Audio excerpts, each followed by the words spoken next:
Hello दोस्तों, welcome back to our channel. आज हम आए हैं महिंद्रा के शोरूम पे। हमने हमारे चैनल पे आज महिंद्रा का खाता खोला है, जिसे इंडिया में नंबर 1 एसयूवी मेकर कहा जाता है।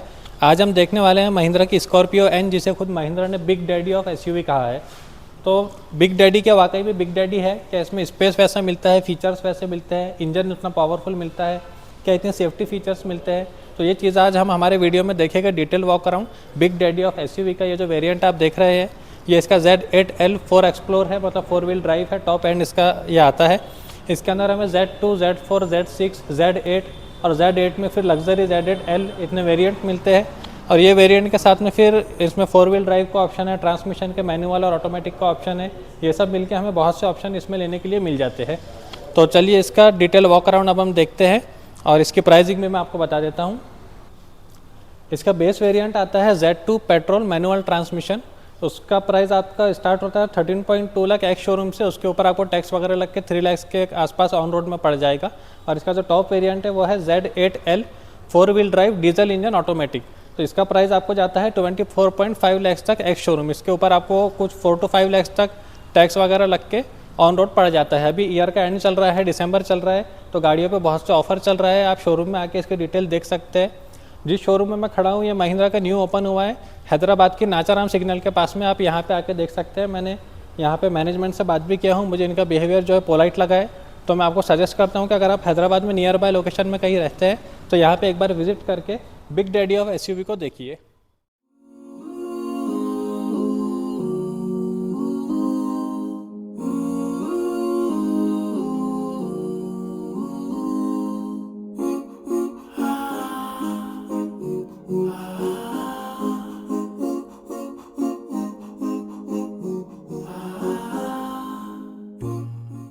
स्कॉर्पियो एन का काफ़ी बोल्ड लुक हमें देखने को मिलता है। जो क्लासिक स्कॉर्पियो थी, ओल्ड स्कॉर्पियो डिसकंटिन्यू नहीं हुई है, अभी भी वो क्लासिक के नाम से बेची जा रही है। उसका भी लुक हमें रोड पर बहुत अच्छा लगता था। लेकिन वैसी प्रेजेंस ये स्कॉर्पियो एन जो न्यू आई है ये भी देती है, बल्कि उससे ज़्यादा बोल्ड अपीयरेंस इसका मिलता है। इसके लुक की वजह से इसे फॉर्च्यूनर से कंपेयर किया जाता है, जबकि फॉर्च्यूनर का जो प्राइस सेगमेंट है वो इससे बहुत ज़्यादा है। इसका बोनट बहुत लिफ्टेड मिलता है और यहाँ पे पूरा क्रोम का ट्रीटमेंट मिलता है। महिंद्रा का नया लोगो है, उसके नीचे फ्रंट कैमरा है। यहाँ पे ग्रिल के ऊपर भी क्रोम का ट्रीटमेंट है और बहुत ब्रॉड ग्रिल इसका दिख रहा है। डुअल बैरल का प्रोजेक्टर एलईडी हेडलैम्प मिल जाता है हमें। स्वाइप इंडिकेटर्स मिलता है एलईडी। नीचे हमें फॉग लैम्प मिलेगा यहाँ पे, और यहाँ पे इसका सी टाइप का एलईडी डीआरएल मिलता है। और इसी में हमें फ्रंट के पार्किंग सेंसर्स दिए हुए हैं। नीचे हमें स्किड प्लेट मिल जाती है और ऊपर 2 वाइपर मिलते हैं, वॉशर मिलता है और ऑटोमेटिक वाइपर मिलते हैं हमें इसमें रेन सेंसिंग। इसके टायर में हमें बहुत से अलग ऑप्शन मिल जाते हैं। जिस तरह Z8 और Z8L में अगर आप ऑटोमेटिक ट्रांसमिशन लेते हैं तो हमें R18 का अलॉय व्हील मिलता है। आप Z8L में अगर मैनुअल ट्रांसमिशन लेते हैं तो R17 का अलॉय व्हील मिलेगा। और इसके अलावा आप जितने भी वेरिएंट है उसमें मैनुअल ट्रांसमिशन लेते हैं तो R17 का स्टील व्हील हमें मिल जाता है। ये जो हम देख रहे हैं टॉप वेरियंट है, इसलिए यहाँ पर हमें R18 का अलॉय व्हील मिल रहा है। इसके अंदर इसका डायमंड कट अलॉय व्हील है। इसका डिज़ाइन मुझे अच्छा लगा है। जो गाड़ी का लुक है उस हिसाब से टायर साइज इस पर सूट कर रहा है। 187 mm का ग्राउंड क्लियरेंस मिलता है हमें। बिग डैडी के हिसाब से मैं 200 से ज़्यादा एक्सपेक्ट कर रहा था, लेकिन 187 भी ठीक है। गाड़ी जो डिपार्चर एंगल इसका है उस हिसाब से सेट होता है। ऑफ रोडिंग में गाड़ी में जो मैं देखा हूँ लोगों का एक्सपीरियंस, तो किसी को ऐसा प्रॉब्लम नहीं आया है। इलेक्ट्रिकली फोल्डेबल ORVM मिलता है हमें। ORVM के ऊपर इंडिकेटर मिलता है। बॉडी कलर डोर हैंडल्स मिलते हैं। डोर हैंडल के ऊपर यहाँ क्रोम का फिनिश मिलता है, सिल्वर। विंडो के ऊपर भी हमें पूरा यहाँ से वहाँ तक पीछे तक क्रोम का ट्रीटमेंट देखने को मिलेगा। गाड़ी में हमें क्रोम का ट्रीटमेंट बहुत ज़्यादा देखने को मिलता है। इसके लुक को जो इन्हांस करता है अच्छा खासा।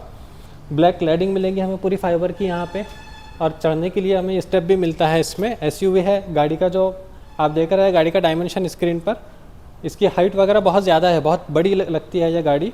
फ़ोटो में कैमरे में भले ही आपको इतना इसका लुक उठ के नहीं आएगा, लेकिन जब आप शोरूम में जाके देखेंगे तो आपको पता चलेगा कि गाड़ी वाकई में कितनी बड़ी है। ऊपर हमें रूफ रेल मिल जाता है। यहाँ 3rd रो के लिए ग्लास है, लेकिन ये ओपन नहीं होता है, पैक रहेगा। यहाँ एड्रीनॉक्स की बैजिंग है। तो चलिए हम बिग डैडी के बैक प्रोफाइल पे आ गए और आप देख सकते हैं मैं हमेशा आपको शार्प फिन एंटेना हाथ लगा के बताता हूँ। इस बार यहाँ पे बहुत ज़्यादा ऊपर हो चुका है वो गाड़ी की हाइट की वजह से। हाई माउंटेड स्टॉप लैम्प हमें मिलता है। रियर स्पॉइलर मिलता है। और इसके जो टेल लैम्प्स है आप देख रहे होंगे कि वोल्वो में और वैगनआर में भी इस तरह के मिलते हैं। उस टाइप का डिज़ाइन इसमें फॉलो किया हुआ है। एलईडी मिलता है हमें पीछे भी। सिर्फ जो रिवर्स लैम्प है वो इसका हेलोजन आएगा। रियर वाइपर है, डिफॉगर है इसमें। और यहाँ पे महिंद्रा का लोगो मिल जाएगा आपको। रियर पार्किंग कैमरा यहाँ नीचे दिया हुआ है। स्कॉर्पियो एन की बैजिंग है, डिज़ाइन मुझे इसका बहुत अच्छा लगता है। यहाँ पे डोर हैंडल मिलता है हमें पीछे, और इस पर भी हमें रिक्वेस्ट सेंसर मिलता है। यहाँ पे 4 एक्सप्लोर की बैजिंग है। ये जो वेरिएंट हम देख रहे हैं ये 4 व्हील ड्राइव है, इसलिए 4 एक्सप्लोर लिखा हुआ आता है उसके ऊपर। रिवर्स पार्किंग सेंसर है यहाँ पे और रिफ्लेक्टर है। यहाँ पे भी क्रोम का ट्रीटमेंट मिल रहा है हमें। स्पेयर व्हील इसका हमें टेलगेट माउंटेड नहीं मिलता है, नीचे मिलता है स्पेयर व्हील, और स्पेयर व्हील स्टील का आता है। तो अब ओपन करते हैं इसका टेलगेट और अंदर देखते हैं। हम रिमोट से भी ओपन करने का इसमें हमें ऑप्शन है। यहाँ पे बूट स्पेस बहुत कम है। बूट स्पेस बनाने के लिए शायद इसे यहाँ पे ऐसा कर्व किया हुआ है।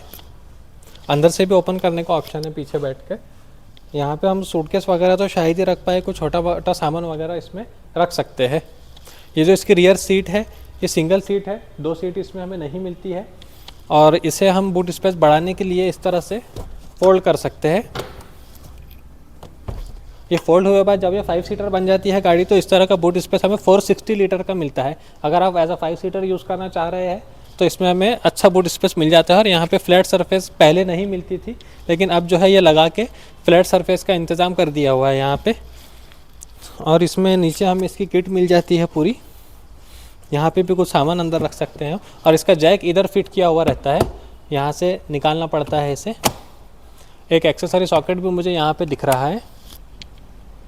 तो चलिए अब हम अंदर जाते हैं और इसका 3rd रो देखते हैं। 3rd रो में ये सीट लगाए बाद हमें क्या स्पेसिंग मिलेगी, तो उसके लिए मैं इसे फिट कर देता हूँ वापस।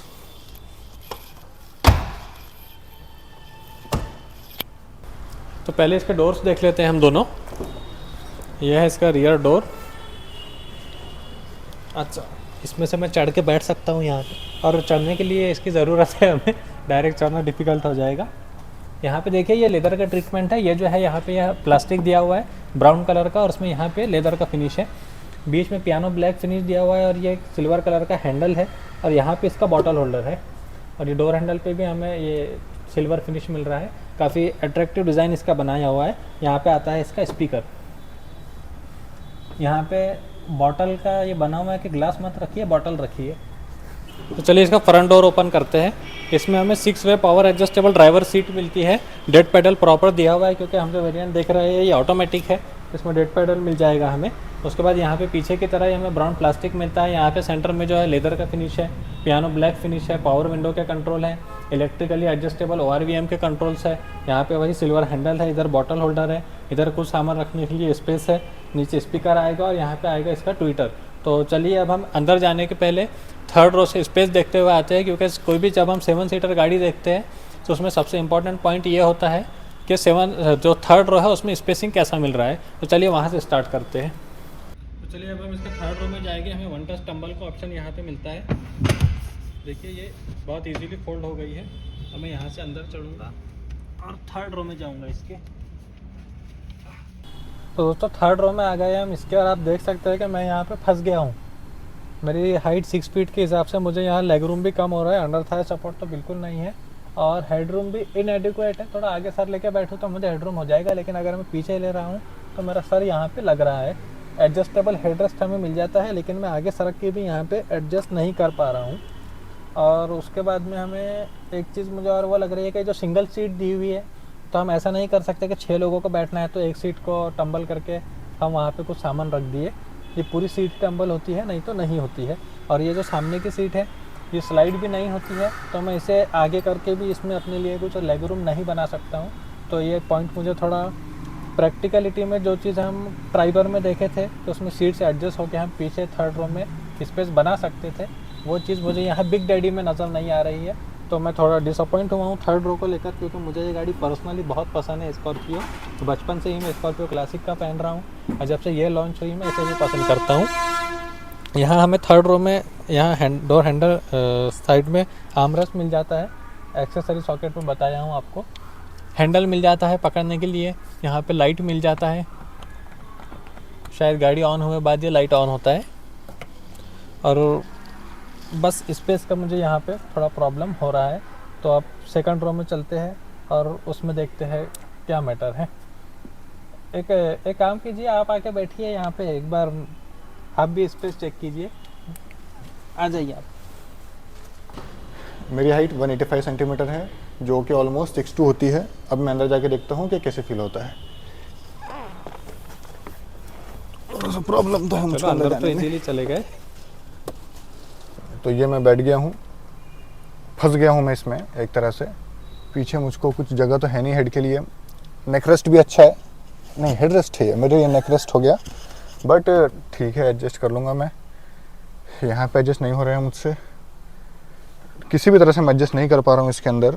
बट एक चीज़ मैं आपको बताऊँगा, वो फैक्ट ये है कि जब मुझे गाड़ी इतनी पसंद है ना, तो मैं इस तरह से ना बैठते हुए इस तरह से थोड़ा तो एडजस्ट कर लूँगा। देखो एडजस्ट करके मैं अभी ट्रैवल कर रहा हूँ, कंफर्टेबल हो गया हूँ। इधर भी एक इंसान बैठ सकता है, सामने जब 3 बैठ रहे हैं तो पीछे 2 लोगों का आराम से बैठना कोई डिफ़िकल्ट नहीं है। तो मैं इस तरह से बैठ के आराम से ट्रैवल कर सकता हूँ शॉर्ट डिस्टेंस पे, लॉन्ग ट्रैवल तो नहीं कर सकता हूँ। अब दूसरी बात यह है कि आपके फैमिली में सभी लोग तो 7 फीट या 6 फीट के नहीं रहते ना। जिनकी हाइट ज़्यादा है वो सामने बैठ सकते हैं, जो टीनेजर्स है, लेडीज़ है, बच्चे हैं, वो पीछे बैठ सकते हैं। जिनकी हाइट थोड़ी कम है उनके लिए ये स्पेस सफिशिएंट है। जिनकी हाइट 5'5" है या 5'6" है, इवन 5'8" है, तो उनके लिए बहुत कंफर्टेबल स्पेस है। इसमें कोई भी आपको शिकायत नहीं रहेगी, और घर में सबकी हाइट 6 फीट से ज़्यादा नहीं रहती। इस बात पे तो मैं एग्री करूंगा, क्योंकि अगर अपन भी अपनी फैमिली भी कहीं जा रही है तो उसमें आप या मैं ही ड्राइव करने वाले हैं। हाँ, और हम आगे बढ़ जाएंगे, फादर भी हमारे आगे बढ़ जाएंगे, इनकी हाइट ज़्यादा है, तो बाकी लोग पीछे बैठ सकते हैं। घर में सभी, मतलब कि घर के जो 2-3 लोग हैं उनको छोड़ के सभी की हाइट इतनी होती है कि आराम से बैठ सकते हैं। अब बात आती है जब आप फ्रेंड्स के साथ जा रहे हैं, आपके सभी फ्रेंड्स की हाइट ज़्यादा है और उनमें से कोई पीछे बैठने के लिए तैयार नहीं है, तो उसके लिए तो मेरा आपसे बहुत अच्छा सजेशन है कि जब फ्रेंड्स के साथ जा रहे हो तो खुद की गाड़ी मत लेके जाओ, कोई आपको बाद में पैसे नहीं देगा पेट्रोल के, ठीक है। तो ऐसे टाइम पे, फ्रेंड्स के टाइम पे अपने गाड़ी का लॉस नहीं करो, फैमिली के साथ में लेके जाइए, सोलो ड्राइव पे जाइए। उस सिचुएशन के लिए मुझे ऐसा लगता है कि पीछे की स्पेस कंफर्टेबल है। मेरे लिए नहीं है, बट फैमिली के लिए ये स्पेस कंफर्टेबल है। देखिए, 3rd रो में अगर नी रूम बनाना है तो यहाँ पे आप देख सकते हैं, ये इसको जो हम रिक्लाइन कर सकते हैं, थोड़ा आगे कर सकते हैं, तो 3rd रो में नी रूम हमें थोड़ा अवेलेबल हो जाएगा। उसके बाद यहाँ पे हमें एक लाइट मिल जाता है पीछे। ये हैंडल मुझे दिख रहा है, इसके अंदर एक हुक भी है, कुछ हमें कुछ हैंग करना है अगर बैग वगैरह तो।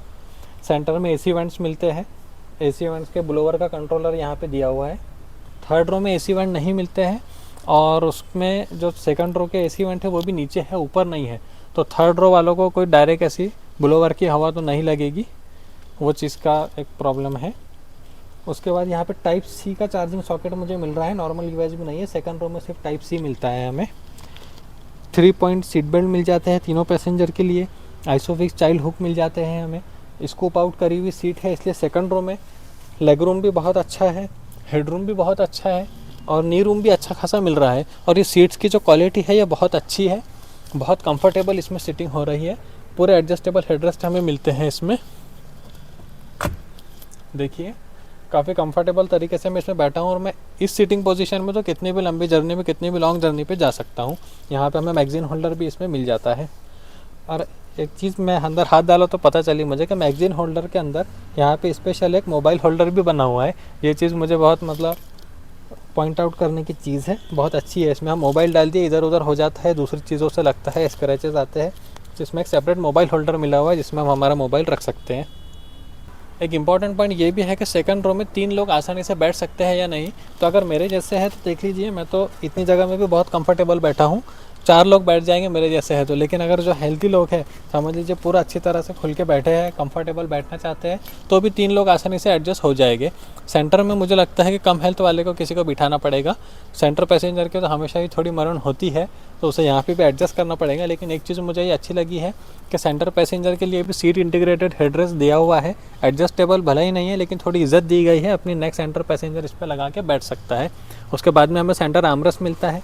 अगर 2 ही लोग बैठ रहे हैं तो फिर तो वो बहुत कंफर्ट ले सकते हैं यहाँ पे। उसमें 2 कप होल्डर भी मिल जाता है, कप होल्डर के अंदर ग्रिप भी मिल जाती है हमें, आपका कप उड़ के बाहर नहीं जाएगा झटके पर। इसमें यहाँ अंदर फैब्रिक मिल रहा है, इसकी क्वालिटी अच्छी लगी है मुझे। सीट्स की क्वालिटी तो बहुत पसंद आ रही है मुझे, कंफर्टेबल सीट्स है, लॉन्ग जर्नी के हिसाब से भी बहुत अच्छी है। तो अब चलते हैं हम 1st रो में, और जिस चीज़ का हमें इंतज़ार होता है कि हम इसके फ़ीचर्स देखते हैं, फ़ीचर्स एक्सप्लोर करते हैं। चलिए, तो चलिए दोस्तों, इसका 1st रो देखते हैं। ये पकड़ के चढ़ना है हमें, ऐसा लग रहा है। मैं बहुत, ये महिंद्रा ने क्लेम किया है कि सेगमेंट के अंदर इसकी जो सिटिंग पोजीशन है ये सबसे हाई है और वो चीज़ मुझे बैठते से फील हो गई है, बहुत मैं ऊपर फील कर रहा हूँ। और इसका जो बोनट है मुझे वो पूरा विजिबल है, क्लियर, पूरा क्लियर नज़र आ रहा है मुझे यहाँ से। लेग रूम बहुत अच्छा है, प्रॉपर डेड पेडल है, हेड रूम भी अच्छा है और एडजस्टेबल हेडरेस्ट मिल जाता है हमें इसमें। 6 वे पावर एडजस्ट सीट मिलती है। यहाँ पे मिरर नहीं मिल रहा है हमें इसके सनवाइज़र में।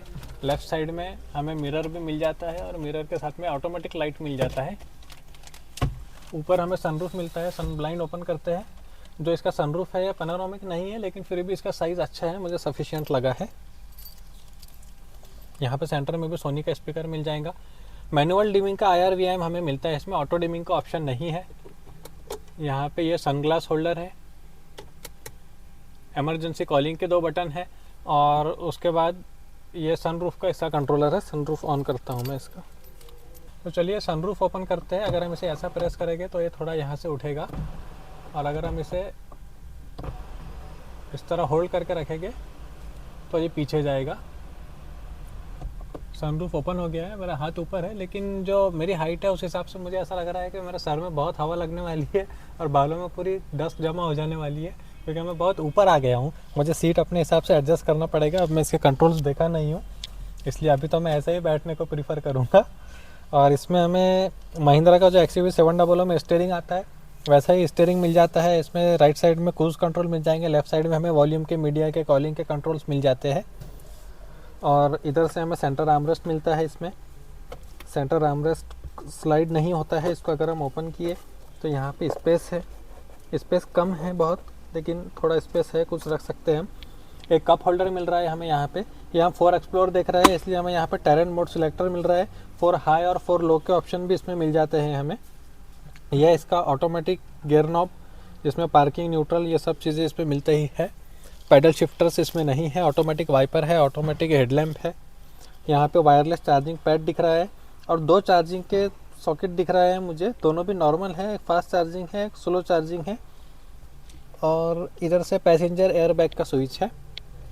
उसके बाद इसके सेंट्रल कंसोल में जो है पूरा पियानो ब्लैक का फिनिश मिल रहा है हमें। काफ़ी अच्छा लुक इसमें आ रहा है। यहाँ से सिल्वर की फिनिश है, उसमें क्रोम का फिनिश है, फिर पियानो ब्लैक फिनिश है।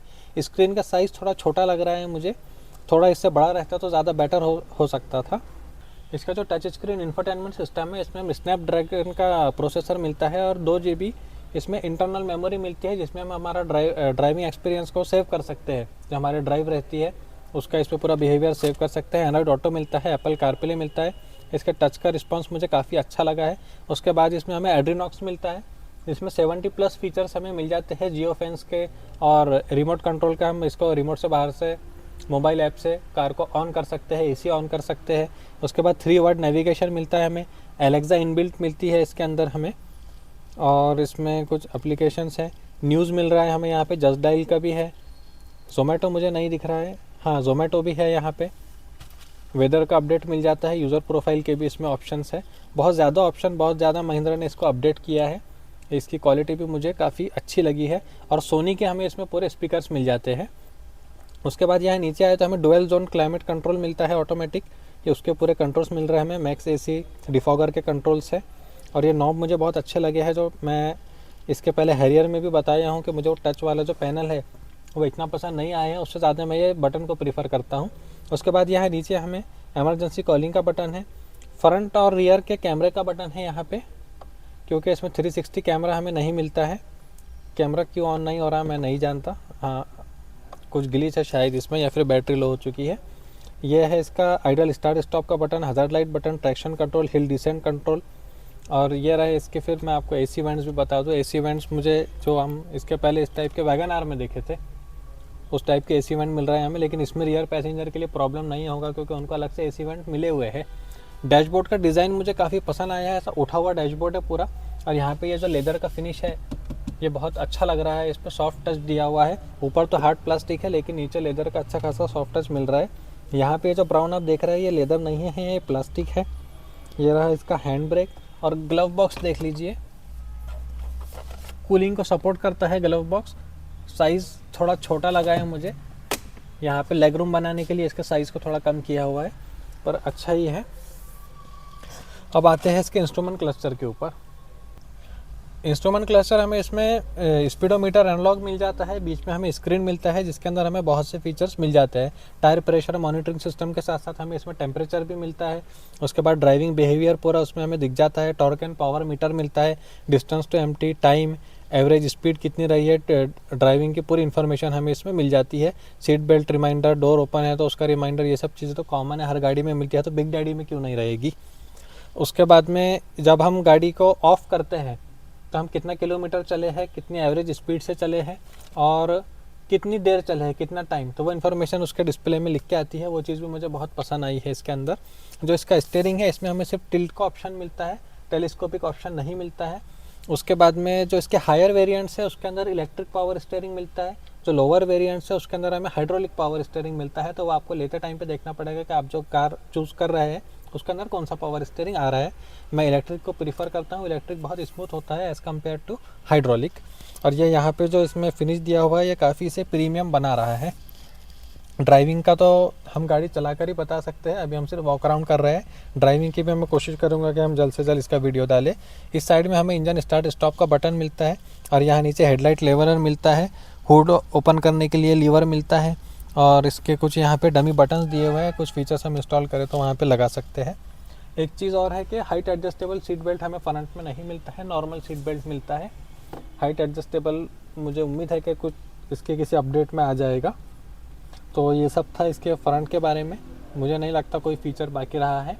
तो अब हम बाहर निकलते हैं, इसके टेक्निकल कॉन्फ़िगरेशन देखते हैं, इसमें इंजन स्पेसिफिकेशन क्या मिल रही है, सस्पेंशन कैसा है। इसके पहले कि मैं इसकी टेक्निकल कॉन्फ़िगरेशन बताऊं, मैं एक चीज़ बोलना चाहूँगा कि इसमें जो बॉटल होल्डर है ये सीट के इतना क्लोज आ जाता है कि बॉटल रखे बाद हम ड्राइविंग करते हुए या बैठे हुए सीट बॉटल निकालना डिफ़िकल्ट हो सकता है। तो जब आप चला रहे हैं तो बॉटल प्रॉपर पोजीशन में रखिए ताकि आपको निकालने में आसानी हो। तो चलिए अब हम इसकी हुड ओपन करते हैं और इंजन कॉन्फ़िगरेशन देखते हैं। पहले इसमें हमें दो इंजन का ऑप्शन मिलता है। एक आता है M stallion petrol engine, turbo petrol direct injection, जो 2 लीटर का इंजन है। इसमें पावर मिलता है 149 kW और टॉर्क ये जनरेट करता है 380 Nm ऑटोमेटिक में और 370 Nm मैनुअल ट्रांसमिशन में। और डीजल का एमहॉक इंजन इसमें हमें मिलता है। इसमें common rail direct injection technology है। 2.2 लीटर का ये इंजन है और जो मैक्सिमम टॉर्क प्रोड्यूस करता है 400 Nm का ऑटोमेटिक में और 128 का पावर ये जनरेट करता है। दोनों में हमें पेट्रोल में और डीजल में 6 स्पीड मैनुअल ट्रांसमिशन और 6 स्पीड ऑटोमेटिक ट्रांसमिशन का ऑप्शन मिल जाता है। 4 व्हील ड्राइव का ऑप्शन मिलता है हमें इसमें और रियर व्हील ड्राइव का ऑप्शन मिलता है 2 व्हील ड्राइव के अंदर। इसकी स्पेसिफिकेशन आप स्क्रीन पे देख सकते हैं कि कौन से वेरिएंट में क्या क्या अवेलेबल है। एक चीज़ और है कि Z8L के अंदर हमें 6 सीटर का भी ऑप्शन मिलता है। 6 सीटर आपको पीछे से नहीं बल्कि जो आपका सेकंड रो है उसमें कैप्टन सीट्स का ऑप्शन हमें मिलता है, लेकिन मैं वो सजेस्ट नहीं करूँगा क्योंकि अगर आप 7 सीटर लेते हैं तो उसमें आपको ये बेनिफिट हमेशा रहेगा कि आप में कोई पैसेंजर बढ़ रहा है तो आप उसमें बैठ सकते हैं आसानी से। तो स्कॉर्पियो इनके सस्पेंशन की बात करते हैं। मैं सस्पेंशन के बारे में आपको बताना चाह रहा था कि इसके फ्रंट में हमें double wishbone suspension with coil over shocks मिलता है और पीछे हमें इसमें पेंटालिंक सस्पेंशन मिलता है वेट्स लिंकेज के साथ में। और इसमें हमें FDD मिल जाता है, फ्रीक्वेंसी डिपेंडेंट डैम्पिंग। ये क्या होती है मैं आपको शॉर्ट में एक्सप्लेन करता हूँ। 2 तरह के सस्पेंशन आते हैं, एक आता है स्टिफ सस्पेंशन और एक आता है सॉफ्ट सस्पेंशन। जब हम बहुत ख़राब रोड पे चलते हैं तो सॉफ्ट सस्पेंशन में ये होता है कि हमें झटका वगैरह बिल्कुल नहीं लगता है, गाड़ी एकदम स्मूथ चलती है। लेकिन गाड़ी में बॉडी रोल ज़्यादा होता है क्योंकि जब सस्पेंशन सॉफ्ट है तो गाड़ी उस पर हलती है। स्टिफ सस्पेंशन में क्या होता है कि गाड़ी बॉडी रोल कम करती है लेकिन हमें झटके लगते हैं। तो स्पीड सस्पेंशन बेटर होता है प्लेन रोड के ऊपर और सॉफ्ट सस्पेंशन बेटर होता है ख़राब रोड रास्तों के ऊपर, क्योंकि अगर हमारा रास्ता अच्छा है, हाईवे है, हम उसमें स्पीड में चल रहे हैं और गाड़ी का सस्पेंशन सॉफ्ट है तो टर्न वगैरह पर गाड़ी में बॉडी रोल ज़्यादा होता है जिससे हमें थोड़ा अनकंफर्टेबल फील होता है ड्राइवर को और सेफ्टी के हिसाब से भी वो इतना अच्छा नहीं होता है। आप मेरा ब्रेजा का वीडियो देख सकते हैं, उसमें जब मैं टर्न लिया हूँ तो गाड़ी पूरी इस तरह से जो है एक साइड रोल हो रही है। तो ये इसमें जो सस्पेंशन आता है FDD फ्रीक्वेंसी डिपेंडेंट, इसमें क्या होता है कि ये हमारी फ्रीक्वेंसी के हिसाब से खुद को एडजस्ट करता है। अगर गाड़ी ख़राब रोड पे चल रही है तो सस्पेंशन सॉफ्ट हो जाएगा और गाड़ी अगर प्लेन रोड पे चल रही है तो सस्पेंशन जो है वो स्टिफ हो जाएगा। मतलब जो शॉकअप की फ्रीक्वेंसी है ऊपर नीचे होने की उस हिसाब से ये खुद को एडजस्ट करता है। तो ये चीज़ इसमें बहुत अच्छी है और ये सेगमेंट में फर्स्ट है। जीप कंपास में हमें देखने को मिलती थी इसके पहले लोअर 25 लाख टू 30 लाख के सेगमेंट में। उसके बाद में स्कॉर्पियो एन के अंदर ये चीज़ आई है जो महिंद्रा ने दी है, ये चीज़ मुझे बहुत इसमें पसंद आई है। तो अब चलते हैं इसके सेफ्टी फीचर्स के ऊपर। सेफ्टी में हमें स्कॉर्पियो एन में क्या क्या मिल रहा है। स्कॉर्पियो एन जो है ये सेफ्टी में भी काफ़ी इंप्रूव हो चुकी है। ग्लोबल एनकैप की तरफ से इसको 5 स्टार रेटिंग मिली है सेफ्टी में। भारत एनकैप की रेटिंग आना बाकी है, वो जब भी आएगी तो मैं कोशिश करूँगा आपको अपडेट करने की। इसमें हमें 6 एयरबैग्स मिल जाते हैं, नी एयरबैग नहीं मिलता है, बाकी पूरे हमें curtain airbag, side airbags, front में एयरबैग्स मिल जाते हैं। ABS विद EBD मिलता है, इलेक्ट्रॉनिक स्टेबिलिटी कंट्रोल मिलता है, हिल होल्ड मिलता है, हिल डिसेंट कंट्रोल मिलता है, ड्राइवर ड्राउजीनेस डिटेक्शन मिलता है। इसके अंदर अगर ड्राइवर को नींद आ रही है और ड्राउजीनेस हो रही है तो उसका भी इसमें अलार्म आता है, ये चीज़ भी मुझे बहुत पसंद आई है। E-कॉल, SOS स्विच और आइसोफिक्स चाइल्ड सीट के हुक हमें इसमें मिल जाते हैं। ये सब थे इसके सेफ्टी फीचर्स। और स्कॉर्पियो एन में हमें फ्रंट में एयर कर्टेन भी मिलते हैं, एरोडायनेमिक्स के लिए बहुत अच्छे होते हैं गाड़ी के। उसके बाद हमें इसमें ड्राइविंग मोड मिल जाते हैं 3, जिप, जैप और जूम। ये सब था स्कॉर्पियो एन के बारे में। इसके कॉम्पिटिटर्स की बात हम बाद में करेंगे। वैसे तो ये बिग डैडी ऑफ SUV है, लेकिन इसे बहुत स्ट्रॉन्ग कंपटीशन मिलता है। MG हेक्टर है इसके कंपटीशन में, खुद महिंद्रा की XUV 700 इसके कॉम्पिटिटर है। और इसके बाद में टाटा की सफारी भी इसके कंपटीशन में आ जाती है, तो उनके वीडियोस हम कंपेरेटिव इसके बाद में डालेंगे। So thank you for watching this video. मैं उम्मीद करता हूँ आपको वीडियो पसंद आया होगा। शोरूम की डिटेल्स आपको डिस्क्रिप्शन में मिल जाएगी। So thank you for watching.